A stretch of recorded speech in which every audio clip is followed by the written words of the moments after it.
반갑습니다. 뉴욕 기다리스입니다. 오늘도 함께 해주신 여러분께 감사드립니다. 오늘도 시간을 내주셔서 클릭해주신 우리 시청자분, 오늘 처음 방문하신 분이 계시다면 한번 알림 설정과 구독, 좋아요 검토해보시면 어떨까 하고 권해드립니다.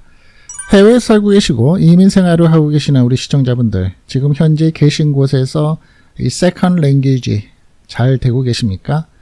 영어, 불란서, 독일어, 여러분이 살고 계시는 데에서 나는 생활을 하는 데에 전화도 잘 받으십니까?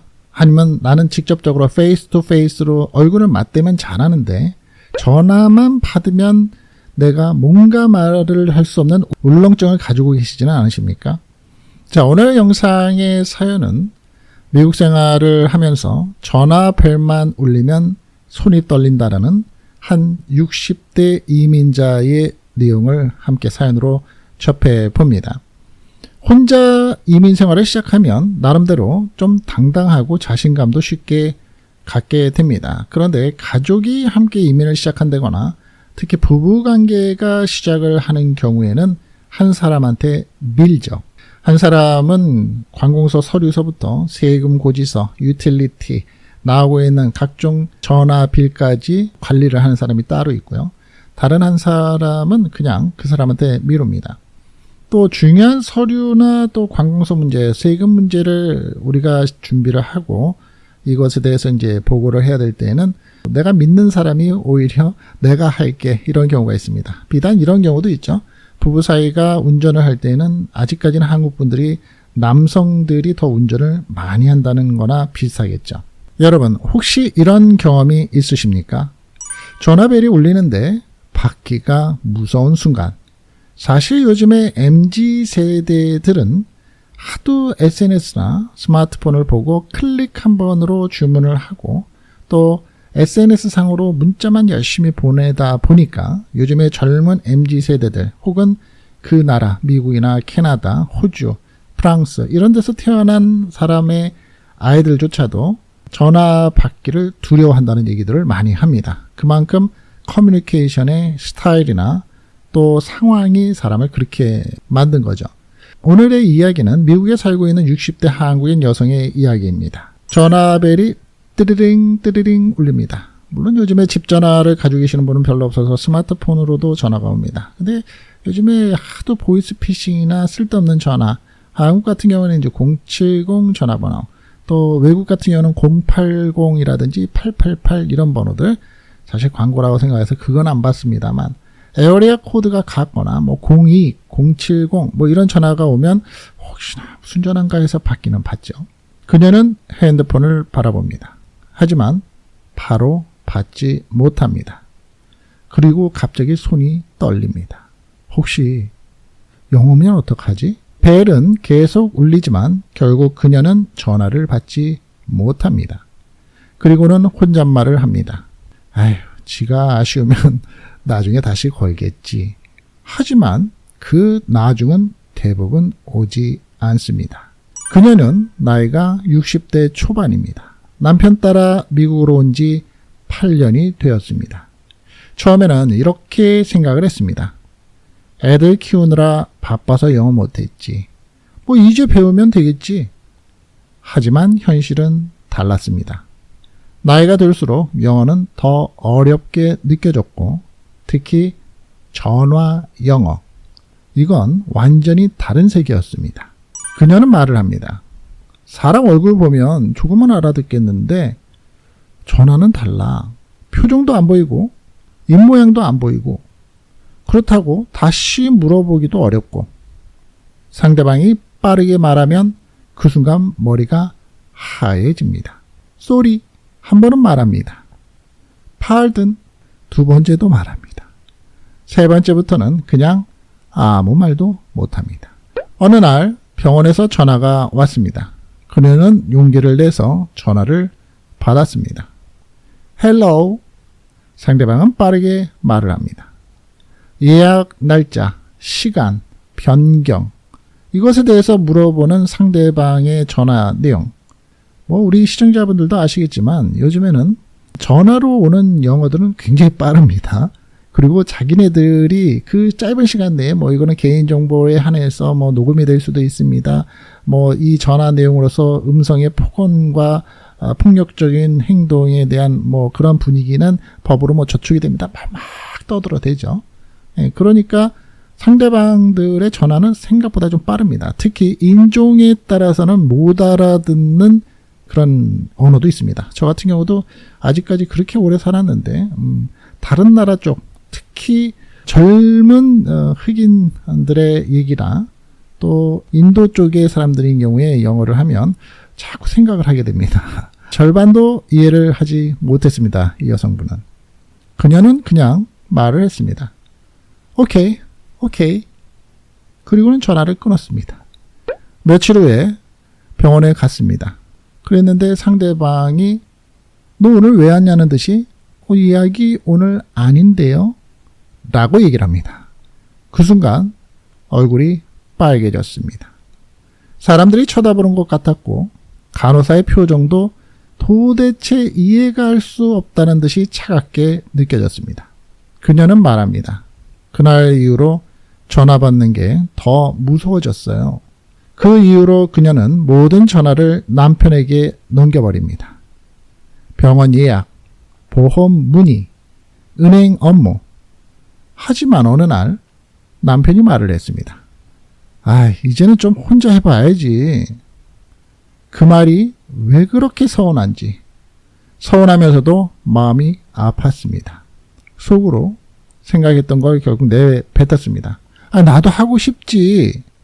하지만 안 되는 걸 어떻게 하냐고.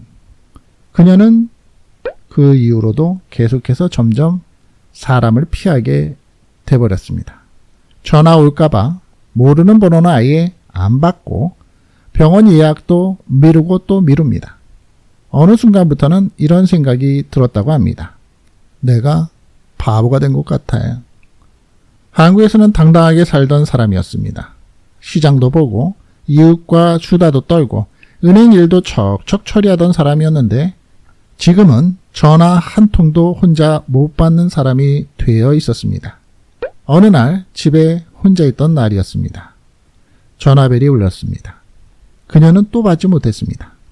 벨이 멈춘 후 사실 멈출 때까지 계속 전화를 받겠죠. 문득 이런 생각이 들었다고 합니다. 혹시 중요한 전화였으면 어떻게 하지? 그 순간 나도 모르게 눈물이 났다고 합니다. 나 왜 이렇게 됐지? 며칠 후에 딸이 한국에서 전화를 했습니다. 그녀는 평소 때와 똑같이 한국어로 편하게 이야기를 하다가 문득 딸에게 이런 말을 했습니다. 엄마, 영어 못해도 괜찮아. 근데 계속 피하면 더 무서워져. 딸과의 대화 속에서 있었던 경험을 얘기했더니 딸이 그렇게 얘기를 하는 겁니다. 그 말이 마음에 남았습니다. 그녀는 그 이후로 작은 결심을 해봅니다. 그래, 다음에는 한 번 더 받아보자. 며칠 후에 또 다른 전화가 왔습니다. 갑자기 나도 모르게 심장이 쿵쾅 하면서 뛰었습니다. 그리고 이번에는 많은 생각 끝에 받았습니다. 헬로우. 여전히 떨렸고 여전히 완벽하게 이해하지는 못했지만 이번에는 이렇게 말을 해봤습니다. Can you speak slowly? 상대방이 조금 천천히 말을 해줬습니다. 그녀는 끝까지 전화를 마쳤습니다. 완벽하지는 않았지만 도망치지는 않았던 거죠. 그녀는 지금 이렇게 말합니다. 지금도 전화는 무서워요. 근데 이제는 조금씩 받아보려고요. 우리 시청하시는 분, 전화 영어 어떠십니까? 여러분, 이민 생활에서 가장 힘든 건 언어가 아니라 자신감, 자존감일지도 모릅니다. 특히 나이가 점점 들수록 더 그렇게 돼가는 것 같습니다. 하지만 완벽하지 않아도 괜찮지 않을까요? 틀려도 좀 어떻습니까? 우리 이민생활, 특히 미국 생활 하시다 보면 웬만큼 이제 저는 뉴욕에 살고 있습니다만 대도시에 살다 보면 문법 정확하고 센텐스 어순에 맞춰서 딱 정확하게 하는 경우는 극히 드뭅니다.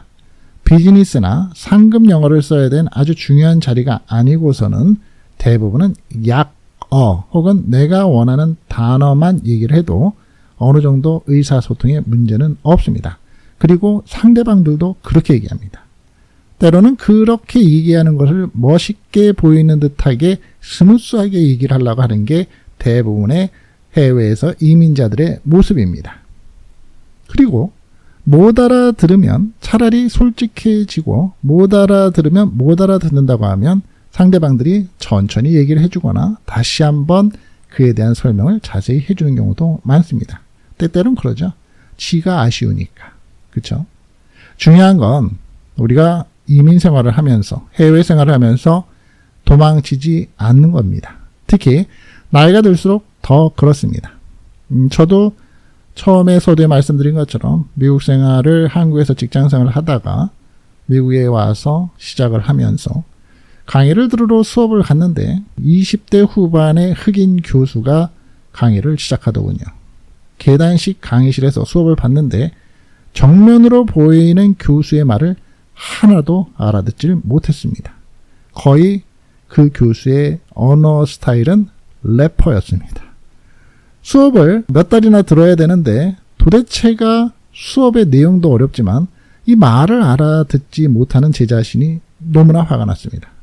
어느 날 저는 개인적으로 그 교수실에 마지막 학기에 학기 말 시험을 보고 찾아갔습니다. 그리고 솔직하게 얘기를 했습니다.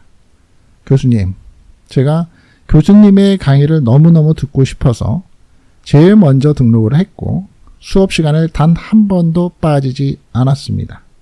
그런데 저한테 개인적인 문제이겠지만 저는 최선을 다해서 교수님의 수업 시간에 교수님을 따라가고 수업을 들어서 저한테 득이 될 수 있는 정보를 가지고 싶었습니다만 아쉽게도 교수님의 말을 저는 이해를 하지 못했습니다. 그런데 홈워크, 즉 숙제, 과제도 제가 충분히 다 해왔고 수업 시간도 한 번도 빠지지 않은 거. 교수님, 저는 열심히 하고 싶었습니다만 제가 이번 시험에 A 밑으로는 받고 싶지 않습니다. A를 이상 받고 싶습니다. 라고 얘기를 한 적이 있습니다. 그랬더니 그 교수가 그러더군요. 무슨 말인지 알아들었어. 너 이름이 뭐니? 그러더니 컴퓨터에서 제 정보를 확인하더군요. 그래, 그럼 집에 가. 돌아가 있어. 저는 제가 말한 것에 대해서 기분이 나빴는지 이 교수가 아니면 이 교수가 그냥 시큰둥하게 대답을 하는지 잘 몰랐습니다. 그런데 나중에 학점이 나온 거를 보니까 A 플러스가 나왔더군요. A 플러스를 받은 순간은 한 1초가 기분이 참 좋았습니다.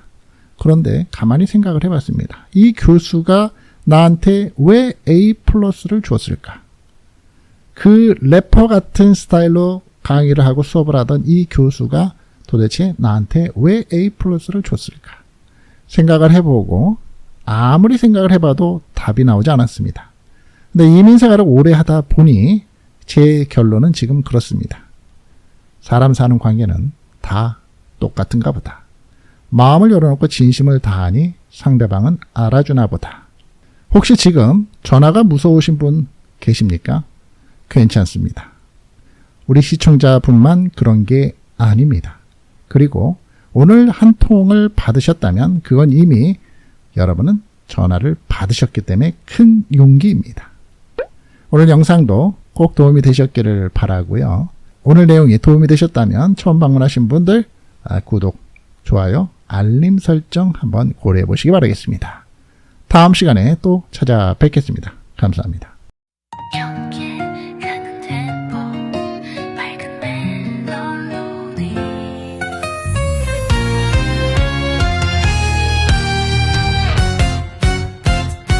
안녕하세요.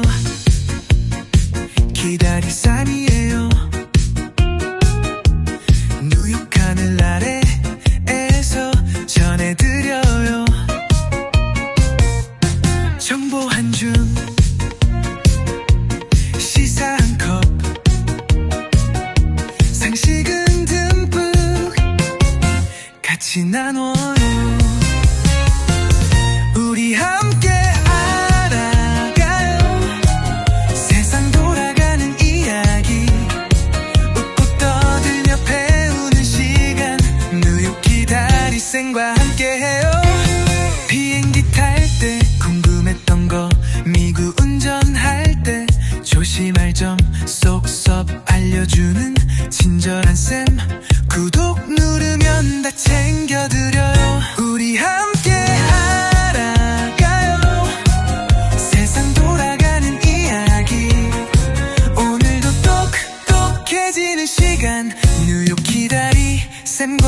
함께해요.